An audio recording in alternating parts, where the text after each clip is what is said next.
Կարինա Համբարձումյանը, բայց ոչ թե իր ռադիոյով, այլ Բանիմաց TV-ով։ Դիմավորեք մեզ։ Նոր ուսումնական տարի, նոր գեղեցիկ վիդեոներ, նոր ֆորմատ։ Հուսով եմ կարոտել եք իմ հետաքրքիր թեմաները։ Այսօրվա մեր թեման է Շիլայի էվոլյուցիան։ Շիլայի էվոլյուցիան, գոյատևման սննդից մինչև ուժի խորհրդանիշ, հայկական Հարիսայի պատմություն, հոկտեմբերի 10, Շիլայի միջազգային օրն է։ Այսօր կանդրադառնամ մեր ավանդական Հարիսային, սննդաբանության տեսանկյունից։ Հարիսա, ուտեստ, որը կյանքեր է փրկել, սա մեր հին ավանդական ճաշատեսակներ է, որը փրկել է սովից, տվել է էներգիա, տան և հարավետության զգացողություն, համախմբել է ընտանիքներ։ Մուսալներ, երբ Շիլան դարձավ ուժի խորհրդանիշ։ 1915 թվին, հայոց մեծ եղեռնի ժամանակ մուսալներով 6 գյուղ ամբաստեցին, մոտ 40 օր պայքարում էին առանց սննդի և ինչ օգնեց այդ ժամանակ մարդկանց դիմադրել և գոյատևել, միասնականությունը և ձևավորում։ Մսով Շիլան, որն եփվում է մեծ կաթսաներով ողջ գիշեր, դա Հարիսան էր, խիտ սննդարար,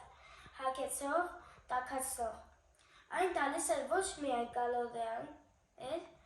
այլ նաև կյանքի զգացողություն, թեկուզ 1 րոպեով վերադարձնում էր տան համը և վստահություն, որ մենք ողջ ենք։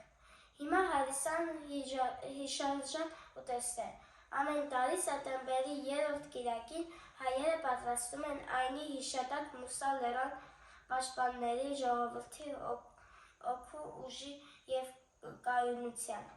Հարիսա, կենսաքիմիա և ուտեստի իմաստ է։ Տեսական Հարիսան պատրաստվում է ձավարով և մսով, այս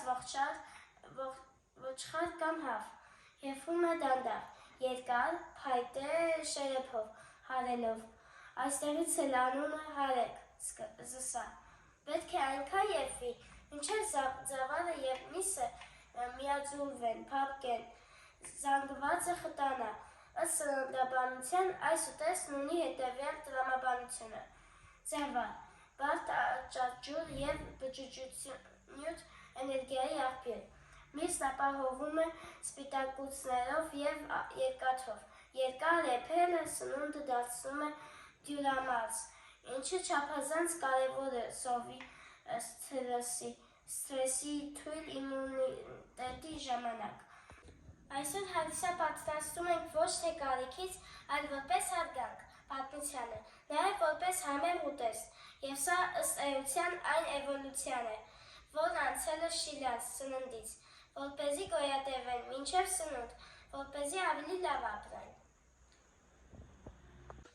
Այսօր այսքանը, կհանդիպենք մյուս անգամ ավելի հետաքրքիր թեմայով։